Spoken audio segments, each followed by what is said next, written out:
What's going on, everybody? This is James Grandmaster Facts Boys, and you're here for another episode of Facts Project. Today, very special guest. Always good to have him here. Anthony Stokes. We're here to talk about Tap or Die. His first wrestling comic, everybody. Because First wrestling comic, and note, this is the first one that I've interviewed on this particular storyline. And it's good because I had an advanced copy and I got a lot of questions for him. So appreciate you being here again, brother. thank you, man. I always gotta make a stop by whenever I got something coming out, man. Word. So in essence, the past two storylines that you had the opportunity to put out, whether it was Intrusive Thoughts or the Decay series, Yeah, now we're jumping into your third series in a matter of maybe 2.5 years. 2.5 years. Yep. 2.5 years, and it's a switch Yeah. because now you are taking into not only the fact that we gotten to know you basically just doing horror or doing augmented horror, whether it's through intrusive thoughts, but yet in this type of storyline you get into something that has heavy interest to you and is one of the loves that you've had for a very long time, and that happens to be pro wrestling. Mm-hmm. What brought this on? What brought it on was when I go to me personally, I feel like I got into comics late, like later down what it like, right? Mhm. When you see pre-pandemic, like these guys that were early adopters, they were able to grow these massive fan bases, And so I'm trying to catch up. So I'm reaching out to people like, yo, you got any ideas you want to go half on and stuff like that. And my boy Christopher Curtis, he said, I got a wrestling idea.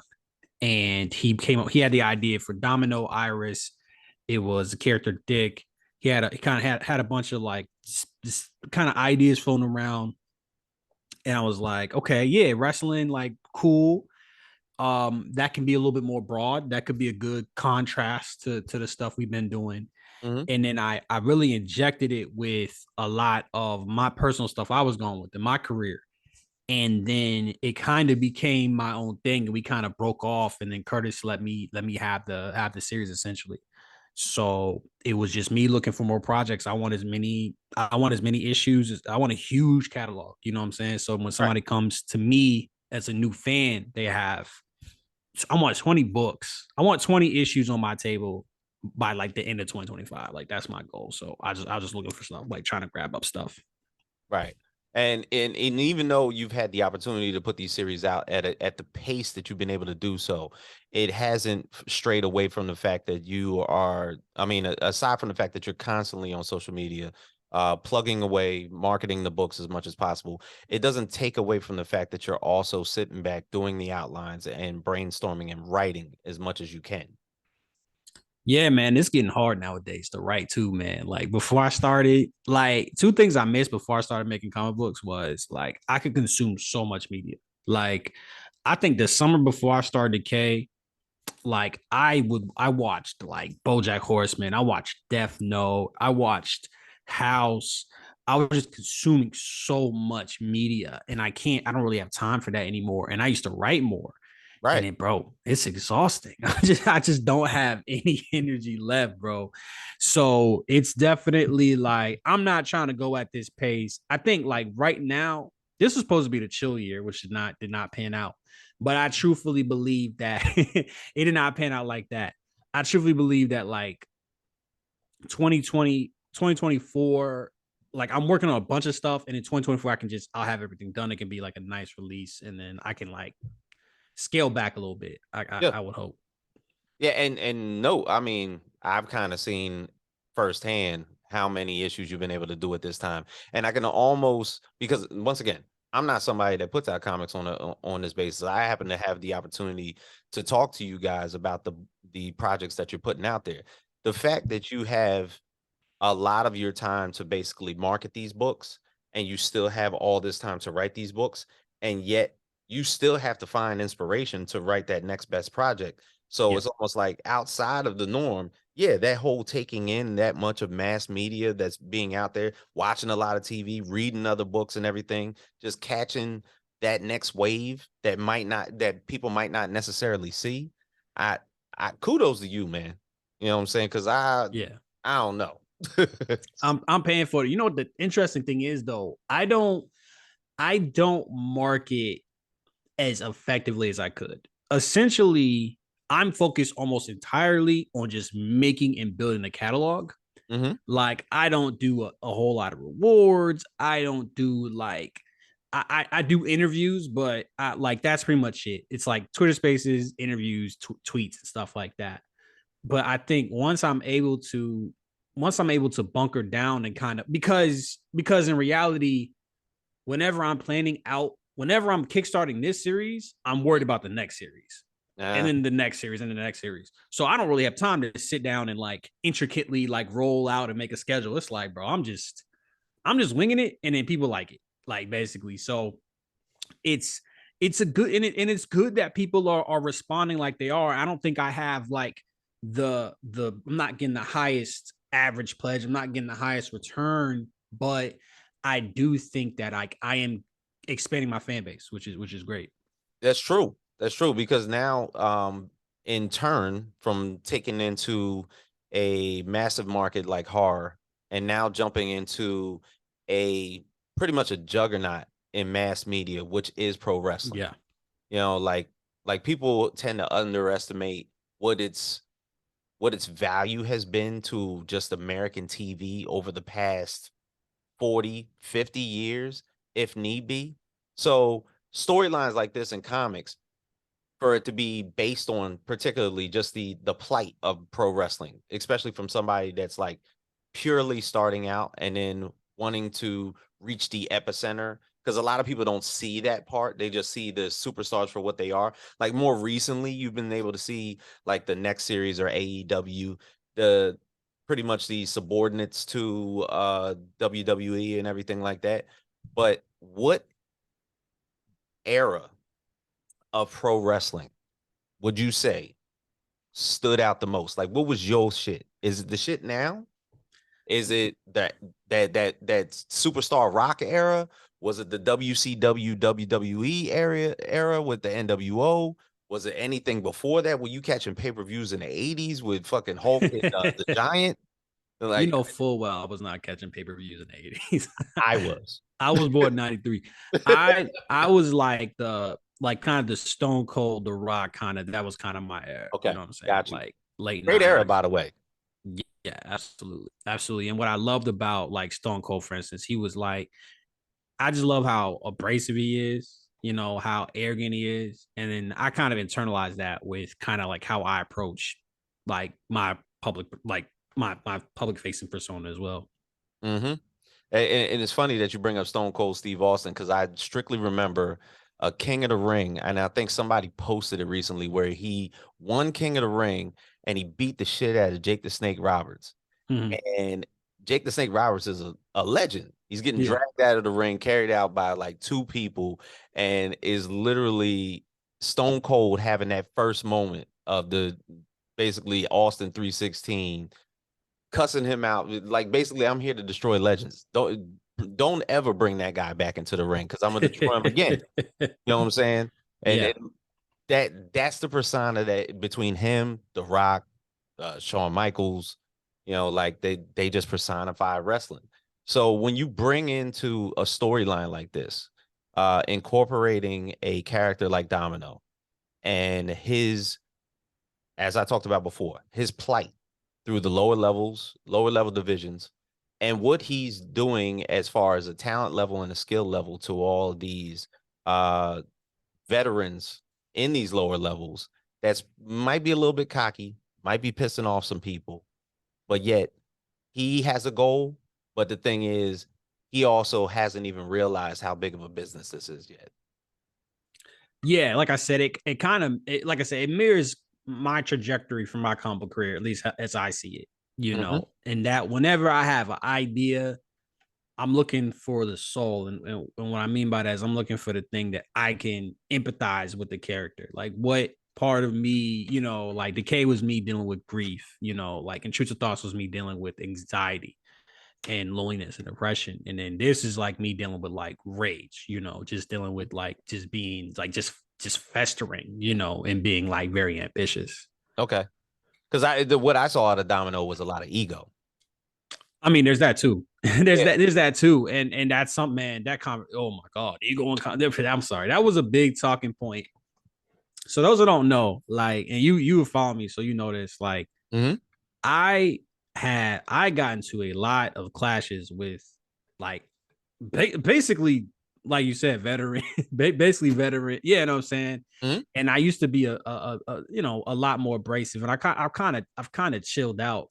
But during that time, when it was heel turn Stokes, it was like ego came up all the time. Ego in comics, like Hmm. arrogance in comics, all self-grandizing, all this stuff kept coming up. Right. And it just peaked in early 2023, which is when I wrote Tap or Die.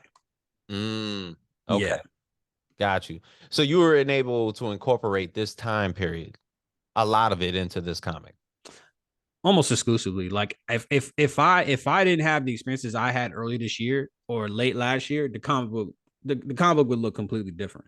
Mm, Um, and it's the same thing, it's like the people, it's people that have been here for a while, and they want you to pay your dues, and that's fine. Paying dues is fine, but they want to treat you, like you're lower than them. hmm. They want you to act a certain way. They want to gatekeep. They want you to do things a certain way. And you're like, I'm not gonna do it. I'm not doing it. And the system don't like to be bucked. That's why I Right. keep saying I'm trying to buck the system. The system does not like to be bucked. And I can tell basically through that first interaction. I think the first interaction he had with another wrestler outside of the ring with Bone Crusher, Bone Crusher, yep. where basically he told him to go get him something to drink out the, and he was like, well, there's a vending machine down there. Yeah. You can go right down there and go get it. And it was like, oh, okay, well, get me the drink. And he sees him over there with it, Yeah. and Domino's drinking it in front of him. And he called Yes. him disrespectful. He was like, well, you was disrespectful to me. Man, this is why I love interviewing with you, because you really pick out like the intric. I'm not gonna try. You pick out the nuances of it. You know what I'm saying? But like essentially, yeah, exactly. It's like you expect me not tolerating your disrespect is disrespecting you. You Mm-hmm. know what I'm saying? You like, if I disagree with you, because this is something I never, like, we can curse on here, right? Yeah. I told my supervisor to suck my dick once at my old job. Like, I'm not, and I'm in comics, and like, you can't disagree with people too hard. And Right. when I say that, like, you when you disagree with them, you gotta be like, look, you're brilliant, you're amazing, but I think you're wrong. Like, you Right. couldn't. That's the kind of shit. It's like, bro, I'm not here to massage egos. Frankly, I'm not here to massage egos, bro. I'm Mm-hmm. not here to make you feel better about your inefficiencies, your deficiencies. I'm here to make comics. You know what I'm saying? If you want to help, you can help. If you don't want to help, just leave me alone. But it's like, it's always like this Right. middle ground of like people being like, hey, I want you, and then when you're like, yo, what do you want me to do? I don't want you to do anything. You ever heard that? Like, I don't want Yeah. you to do anything. It's like, yes, you do. You clearly want me to do a certain Yeah. set of behaviors. Just tell me what that is. Like, Right. it was so much of that. It was so much of that. It was so much of like moving goalposts and being like, hey, you're not as good as me. It's like, no shit. I started this my first campaign was August 2021. Right. I would hope you'd be better than this if you've been doing this for 5 years, 6 years, 7 years. Um, but and like I said, I've had a lot of really great people that have been doing this for a long time that took me under their wing, and I'm super appreciated I was those just guys. about to ask that because, aside from that, even though you've had these interactions that you're speaking of where people have provided some type of backlash or have been disrespectful, Yes, it's not displacing the fact that people have been more than genuine and yes. have provided some sort of mentorship. It's actually more so, and it's kind of, I try to find a balance, right? I try to find a balance between, hey, let me big up the guys that are like helping me out, right? The people that are helping me out. Shouts out to Pat Shan, shouts out to Richard Fairgray. Those are my guys. And yeah, there is a lot of that. And then, but it's like almost like a bad apple spoils a bunch kind of scenario. But no, I wouldn't be anywhere without the mentors that, I mean, not wouldn't be anywhere, but I like, my trajectory went way up once I started talking to these guys that were willing to be like, hey, I like what you got going on. Here's what I think. And matter of fact, there was a I don't know if you remember this thread. I talk about it a lot. Hmm. This comic book might not exist. This Okay. comic book would not exist without two things. I'm gonna get spicy. So people told me, you know what a page turn is as far as a comic book? Yes. I said, I said basically I don't care about page turns because when I'm constructing a comic book page, I want something eventful to happen every page. I want every page to have a reveal, you know, Right. like ideally. Hmm. And then I also said that when you're talking about a lot of people that are going to read your comic are going to be digital, you know. So I Yeah. was like, in that case, I want something bada bada. I don't want to move or reveal to the next page just so somebody can turn. And then people pushed back and said, oh, they started freaking out and stuff. And it became fuck page turns very quickly. It Yeah. quickly, he said, what? Yeah, like, and that to me, I'm thinking, okay, if one person has an opinion of how a comic book is structured Yeah. and it works best for them, Yeah. why not that be the thing? Because I know I've read tons of stories where dialogue, dialogue, dialogue, dialogue, dialogue, dialogue, Yeah. climax, Yeah. cliffhanger, Yeah. back to zero. Yeah. It's I mean, that's the thing though, whatever works for you, right? And then like it's unfortunate people hear the fuck page turns. They don't hear the fact that hey, it's you know, they don't hear the fact that people are like ganging up on you or telling you if you tell me I need to do a technique thing, bro, it's not gonna go well. Right. It's not gonna rock. None of y'all are paying, y'all are buying my comics. You're not paying for my comics. I'm gonna do the fuck what I want to do. And Right. then so because I made that comment, we like it's just like oh he's disrespectful, he's not respecting what oh this is what everybody does. If you're telling me to do something because everybody does it, I don't care. That's not a reason. And if you're telling me it's because oh it's to build suspense, I try to build suspense on every page. Right. You know what I'm saying? And it was that and that happened and then that just started like a bunch of mini kind of arguments and then just you know things just snowball and snowball and snowball. If it weren't for that, the book probably wouldn't exist. This book would not exist as it Right. is. And it's just like, look, bro, do what you want to do. Like if you think that's what makes it, and if you want my honest opinion, I think a lot of people need technique. Right. Those people, I've been writing for 15 years, bro. For maybe longer than that. I've been writing, yeah, I've been trying to be a professional writer for 15 years. I've been doing this for a long time. Hmm. I eat, sleep, and breathe writing, bro. I had a nightmare last. You ever wake yourself up from a nightmare? Of course. I didn't wake myself up because I was like, oh, this is good. This is good. Like I was like, this could be a good scene. Like I eat, breathe, and live this shit, bro. Hmm. So I'm gonna have a leg up on people that I feel like I have a natural talent for this that's been cultivated over many years.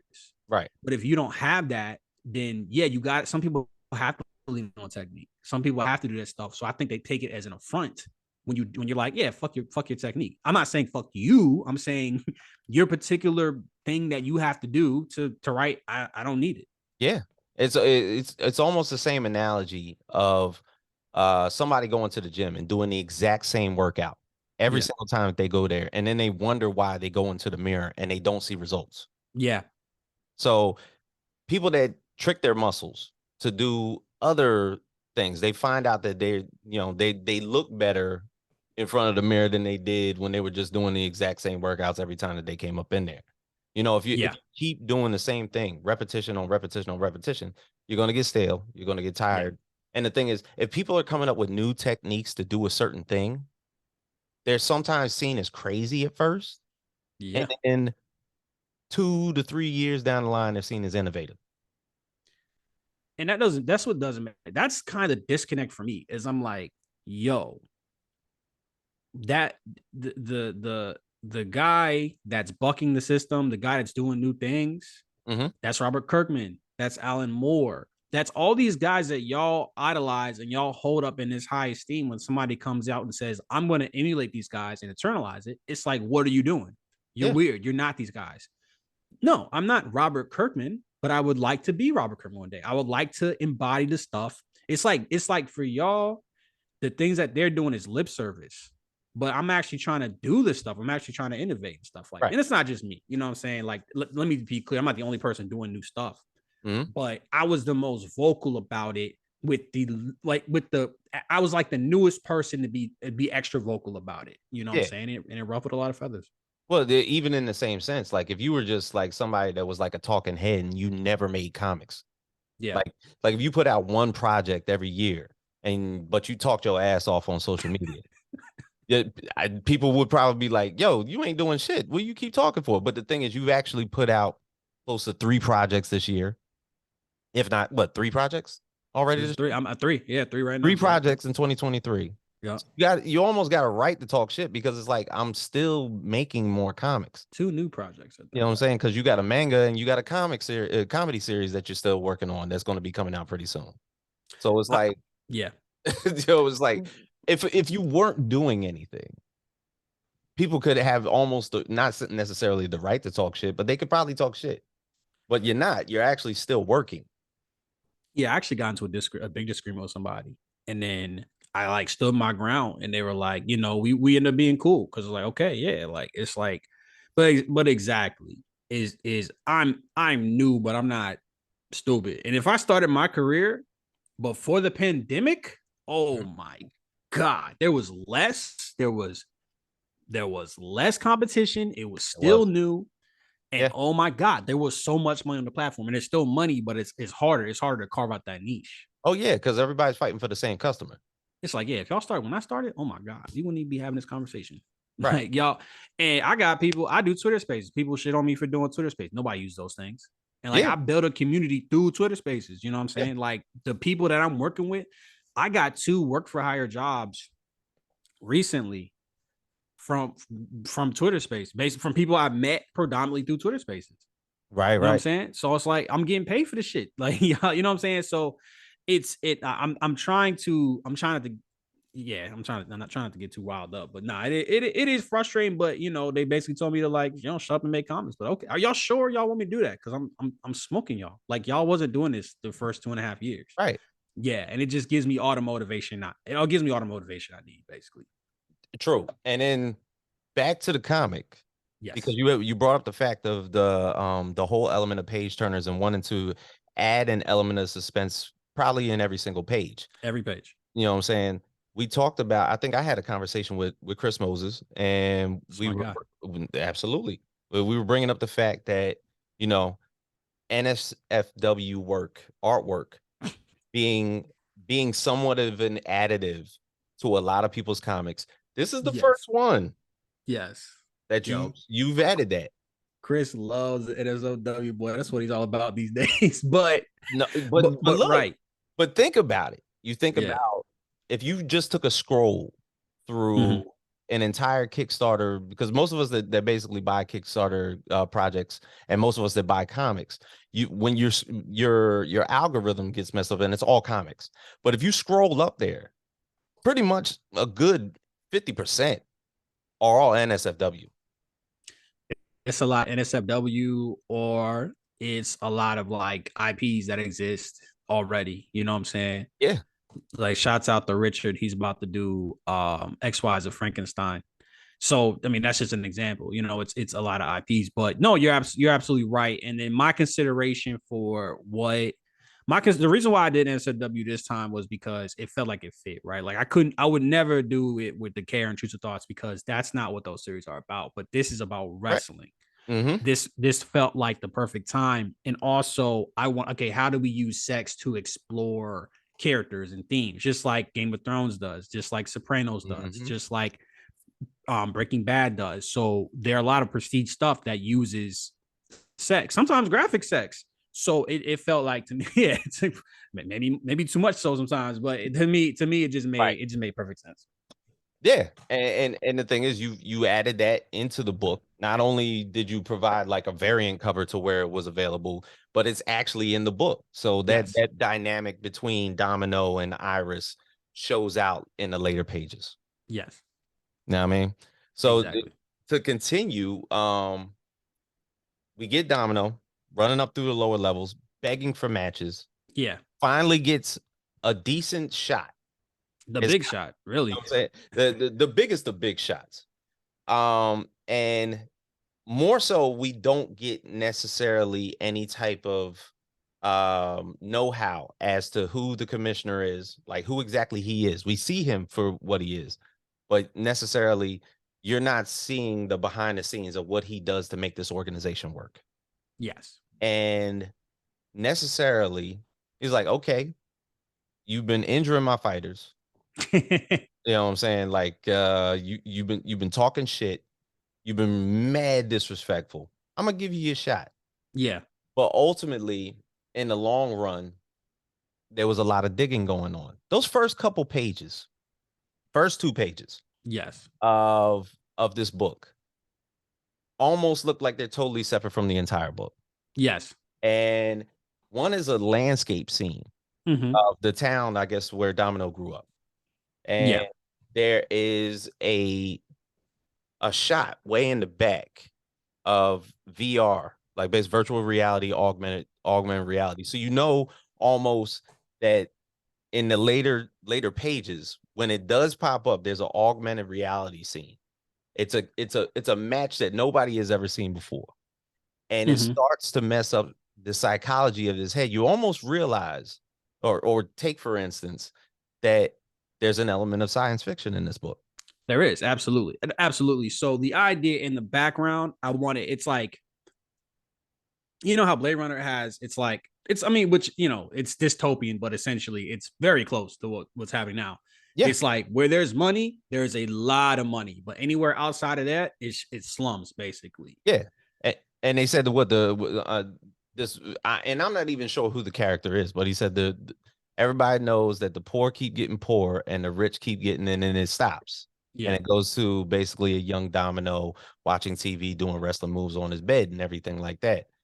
But more so than not, it took for a little bit of a tidbit from his past to pop up during one of his biggest matches for him to basically shudder and proceed to get his ass whooped.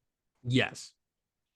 Exactly. So that's and like I said, that's kind of people have said how what's it like this massive shift from Decay and Choose Your Thoughts to Tabernacles. I don't look at it like that. I think of it as a natural progression of Decay, Mm-hmm. where Decay was definitely character focused, but this is almost more personal. It's more nitty gritty. It's more specific in its characterization.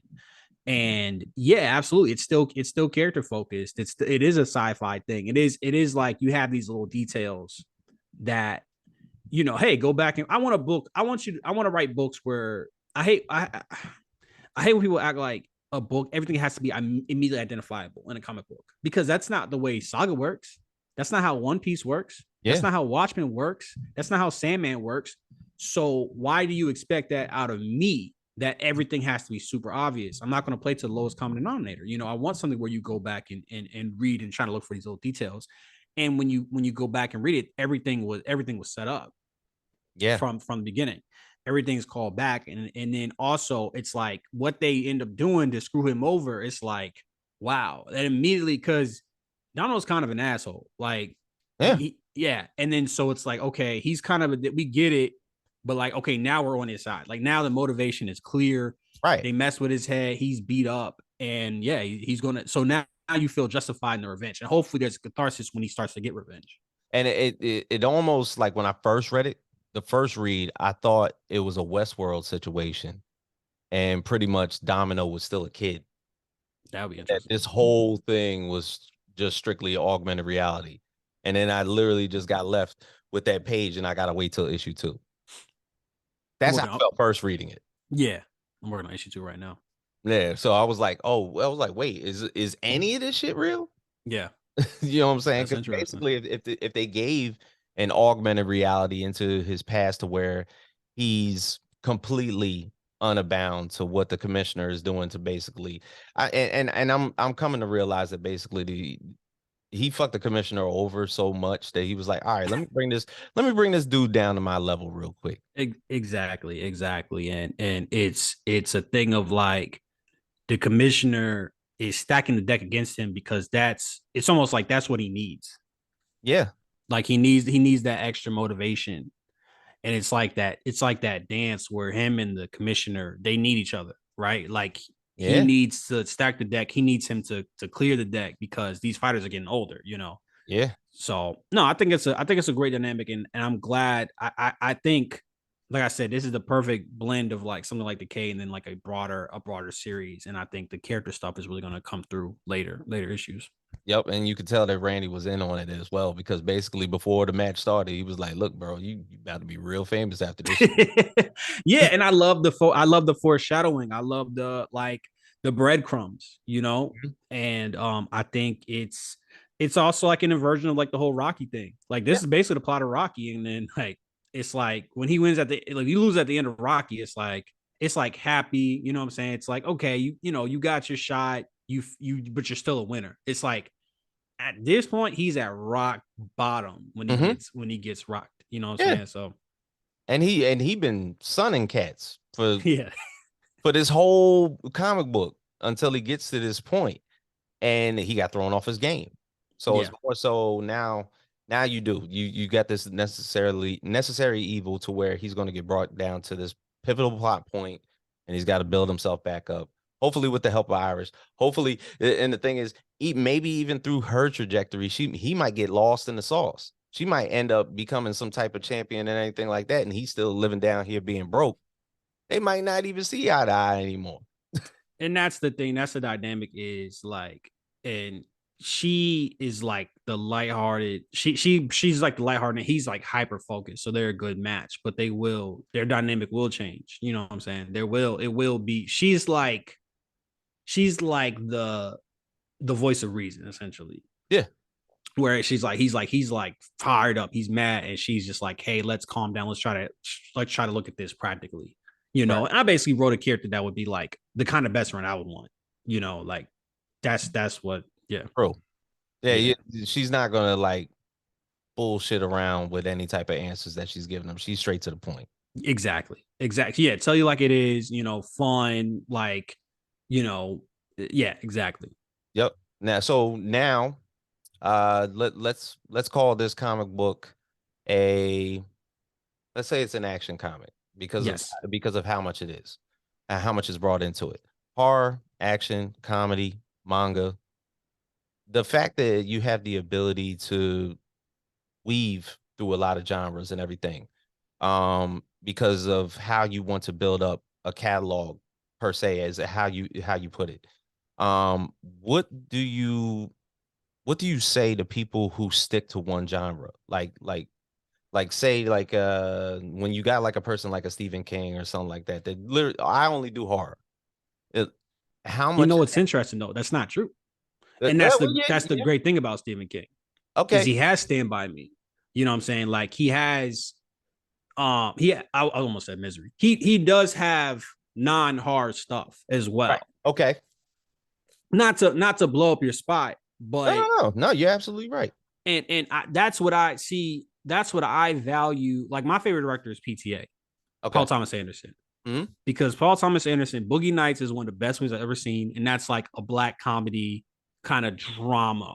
And then There Will Be Blood is like a drama horror thing. You know, And you also never historical fiction.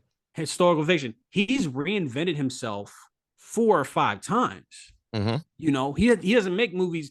Licorice Pizza is like Boogie Nights, but not tonally. It's way lighter than Mhm. Boogie Nights.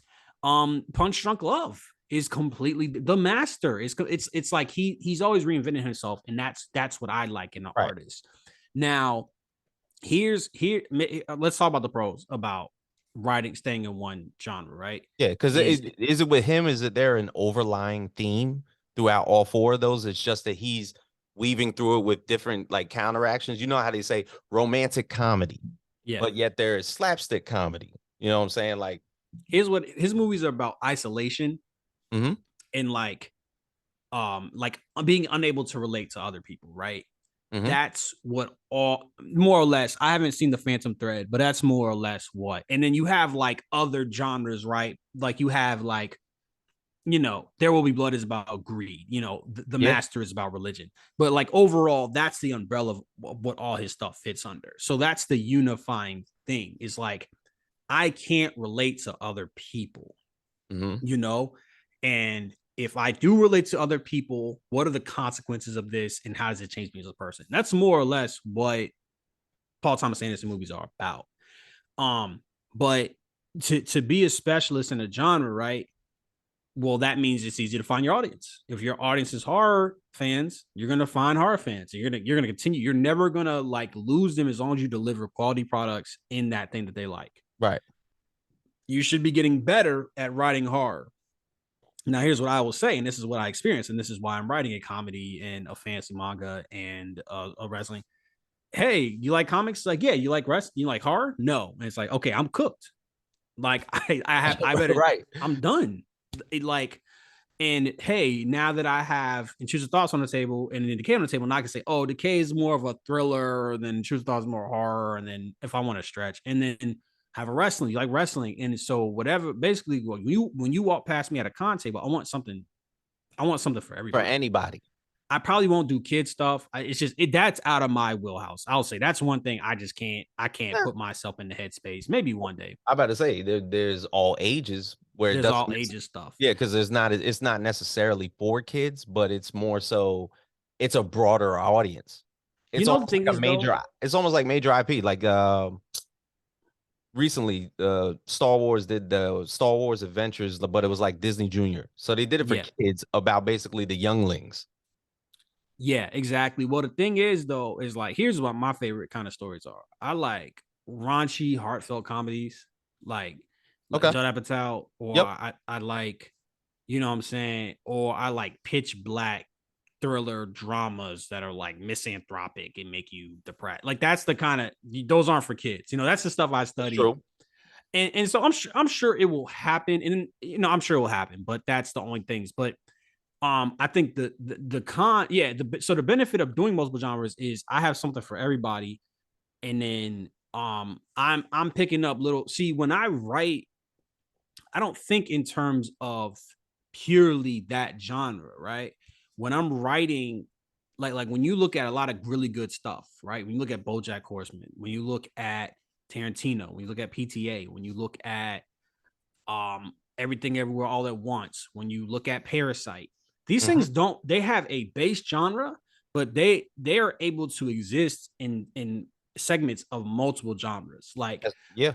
Parasite is a horror movie, it's social commentary, it's a comedy, it's a black comedy, Yeah. it's a heist, it's all these things when it needs to be. And that's what opened up my mind to like I want to be genreless.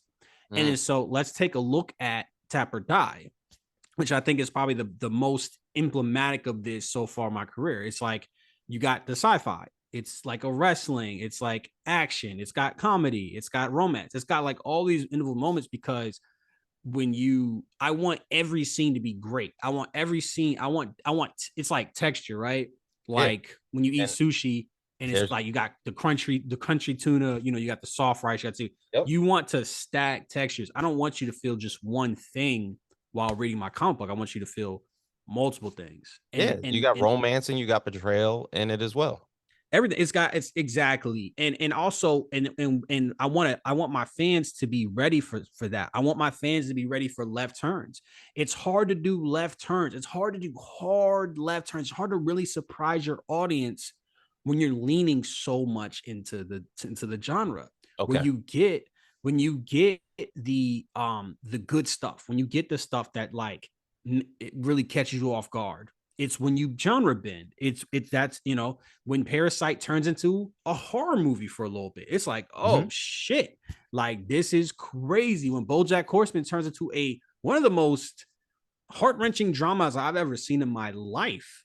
You know what I'm saying? Like you get these hard and fast. You can't do that. Or let me say, it's easier to do that when you have a mastery of every genre. If I'm Mhm. writing a comedy, I can write something that's horrific. I can have a nightmare sequence in a comedy. Yeah. Um, Look you at know, Barry. Barry exact no, Barry is exact. Oh my god, Barry is a great example. Exactly. You're looking at all these things where these guys can do different stuff. So I like I said, I consume a lot of media. I consume a lot of different stuff when I was 18. Well, no, when I was 17, when I got a job, bro, it was the summer. It was a lonely ass summer, bro. I would just get Redbox. I'll get two movies on Redbox, watch them shits, return them shits the next day. and I rented 100 movies from Redbox. They sent me a free. They sent me. I got a free coupon for a free movie, and that was in July. That was July. Oh my So God. that's what I was watching everything, and that's one thing I miss about like the early parts of what would become my career was just the fact that like I could watch anything, I could watch everything. I had the world of just media to consume, and now I got to be more selective. You know. Yeah. And the fact is, I believe that a lot of creatives at one point were massive consumers of Yes. media. Tarantino. Yeah. Yeah. That's the big one. Kevin Smith. Like, like shit, even in music. Like you look at a person like Questlove, how many fucking records? You ever seen him like there's like a YouTube of him showcasing all the vinyl that he has. And he was like, no, I've listened to all this. I don't collect all this shit. They're all worn and beat the fuck up and everything like that. like all them records are beat the shit. And he was like, I listen to this shit constantly. Speaking of no genre, A Tribe Called Quest, you know? Yeah. And again, it's like people are all the stuff we love is so innovative, and then y'all are like knocking people for trying to be innovative. It doesn't make sense. Make it make sense, you know? Yeah, the same can be said for Tribe, because they were seen as corny in the beginning because of the things that they were doing and how they dressed and how bewildering the sound was. But the thing is, they looked like that, and then everything was just dope. Like they found that they were like, let me just like close my eyes real quick. I don't have to look at them at the moment, and realize that the beats would fly. Q-Tip is fucking awesome, and the dude they got in support with Fife is absolutely phenomenal. Yeah. So absolutely, man. That's what it is. Yeah, man. I'm glad you brought it up about doing the multiple genres. And I think like that's one thing. If there's two things I want to be known for, it's like the ability to write in multiple genres, and then the like being good with dialogue, you know. And I still feel that way. And I think this has like phenomenal. Like one of my favorite lines is he's talking to Bone Crusher. Yeah. And he's like, you know, I've been watching since you was a kid, you know, you was always getting your ass kicked. And it's like those like it just has so much punch and so much character and so much it just says so much, you know what I'm saying? Like I always think about dialogues. I want dialogue. You want things that work on multiple levels. And when I think about a line of dialogue, like that works on a thematic level. Like, yo, I watched you as a kid, like you're old. You know what I'm saying? Like it's brash. That's the first diss. Yeah. But no, exactly. Like I'm in the same room with you doing exactly what you do. Yeah, like I've watched you since I was a kid. Which first off, that's the first diss. Yeah, and you was getting your ass kicked. You was always getting your ass kicked. Who wants to hear that? You know what I'm saying? So no, I think this is gonna be a great series. I think we're just getting started, man. I feel like with a series like this and the fact that it's very open ended, to where like you're not necessarily in any type of cognizance of where it could go. I actually have the story. I have the overall story mapped out. Right. But the thing is, there's always an eraser at the end of your pencil, bro. You know what I'm saying? The length is already determined, right? I'm a plotter, 100%. Okay. Right, because the more you have figured out, it was this tweet that I hated. It was like, oh, they didn't plan out Star Wars. You don't have to plan stuff, and it's the Star Wars like the new trilogy. And it's like that was a problem. Like that's the issue with that, you know, like they didn't even have an end goal. Like you don't have to have everything worked out, but you should have an end goal. Right. But I have an end goal in mind. I'm thinking right now, if you had to ask me, like maybe 20 issues. Yeah. Yeah, like 7 volumes. You know it's the Game of Thrones doing shows beyond the written story type shit. Yeah. You know what I'm saying? It's like I don't have a completed version. But since you guys are going so fast and everything like that, you know, we're gonna separate. I'm gonna continue to write my book in my form of fashion. Y'all go ahead, you know, do the last 2 seasons how you see fit, and y'all let me know how that works. It was the last 4 seasons. They were ass. You know what I'm saying? Exactly. But that was you know, that's interesting. Is that's the opposite problem? Is like I guess it depends. Like they had an ending in mind, and then the problem was they worked towards the ending too much. Yeah. Like they just rushed it, man. It was crazy. And then to rub a little bit of dirt in it, they was like, "Oh yeah, by the way, we're working on a Star Wars movie." They shut that shit down immediately. Immediately, bro. Working on an It's like, HBO show. Nope. no, you Confederacy? No, Yeah, no, we're not doing that shit. that Word. shit was insane, bro. I can't believe, bro. But nah, like that. I remember they said like themes are for book reports. It's like you don't believe. No, I'm with you because I remember seeing that. And I was like, these motherfuckers are crazy. It's stupid. It's stupid. What do you mean? The ending is the most thematic ending I've ever seen in my life. What are you talking? What the fuck are you talking about? Y'all bringing up Star Wars? No, we're not doing this. You're not. I'm so happy, and I got in trouble because I was like, "Yo, I hate those dudes." You know what I'm saying? Because I have such a love for the craft. It's a Right. spit in the face of like it's a spit in the face for an amazing book series. It's Mhm. a spit in the face for because when you watch those seasons, bro, it's like the costume design is amazing. The hair design is amazing. The set design is amazing. Special Yep. effects are The amazing. The action is actors amazing. are amazing. The fight score is amazing. choreography is nuts. Everything is fucking good, but the script, like everything is working on a 10 out of 10 level except the script. And you have like kamikaze this shit into like where it's like unwatchable. Like Yeah. it's insane. Cinematography is good. Like Yeah. it's crazy. And it's like we haven't heard from him since. Thank God. You know what I'm saying? And in the same breath, we ain't heard from George R. Martin either. Which sucks. He's chilling, but we want to hear from him. We No, don't we care do. what When he says I'm putting it out, we gonna be like, all right, thank you, bro. Appreciate you. Well, Thank you. yo, man, I appreciate you doing this with me again. For one, you've always seemed to push the envelope as far as where comics are going. And Yeah. even in the short period of time within 2.5 years, you've had the ability to not only put out intricate work, but you've been able to do it decisively and put out Yeah. a massive amount of work at that time. Within those 2 years, I mean, shit, it's been an entire entire series with Decay, a start of her Intrusive Thoughts. Now we got Tap or Die. You're still working on a couple new projects, so keep working. That's all I gotta say, my man. There could be a reality where I drop four new series this year. It could happen. Well, look, man, if you put a slot on your door where they can just feed you and just lock that motherfucker, feel free. You know, Real quick, and I know we're wrapping up, but I also think I'm taking advantage of the fact that like writing is the least laborious part of the process, right? right? So the benefit of being a writer is that you can work on a bunch of different projects. Mm-hmm. So it's like it's everything's compartmentalized. So that's a good part.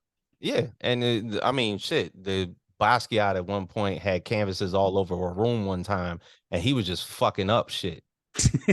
And then all of a sudden just called a bunch of people into his room, not even did no shit on an art room floor, and Yeah. then walked out with like $500,000, chilling. You know, it happens sometimes. And he was like, "Yeah, I was just up here for like 10 days. I just got inspired. And what y'all think? What would y'all pay for this?" You know what I'm saying? That's it. That's the one right there. But Word. Word, man. So, like, once again, I appreciate you doing this with me. This is always good having you on. like I said, it's a must stop whenever I do a campaign. Because some campaigns I do 30 interviews, some campaigns I do 5 or 6, but this is definitely always a stop. My man. All right. So for James Grandmaster Facts Boyce, Anthony Stokes, Tap or Die, still live on Kickstarter right now. So go out there and get that. Thank you for being here, brother. And we are out.